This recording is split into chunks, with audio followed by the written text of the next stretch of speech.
Hello students, welcome to our channel VNC. ఇక్కడ ఇచ్చిన question మీరు ఒకసారి అబ్జర్వ్ చేస్తే ఇక్కడ చూడండి, the 17th term of an arithmetic progression exceeds its 10th term by 7. అంటే 17th టర్మ్ అనేది 10th టర్మ్ కన్నా 7 ఎక్కువ అంట. అలా అయితే what is the common difference? Common difference find out చేయమని అడుగుతున్నారండి. సో ఫస్ట్ ఆఫ్ ఆల్ ఇచ్చిన దాన్ని మనం రాసుకుందాము. ఇక్కడ ఇచ్చింది ఏంటంటే 17th టర్మ్ అంటే మనం A17 గా రాయొచ్చండి. A17 is equals to 10th term కన్నా 7 ఎక్కువ కాబట్టి A10 ప్లస్ 7 గా రాసుకోవచ్చు. ఇది వాడు ఇచ్చిన కండిషన్ అండి. దీని నుంచి మనం కామన్ డిఫరెన్స్ ఫైండ్ అవుట్ చేయాలి.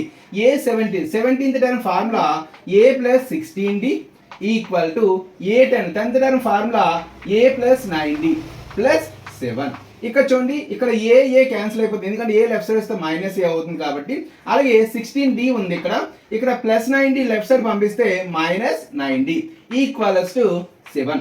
16 మైనస్ 9 ఏమవుతుందండి? 7D equals to 7. 7 1s are 7 కాబట్టి కామన్ డిఫరెన్స్ ఏమవుతుంది? 1. The common difference is 1.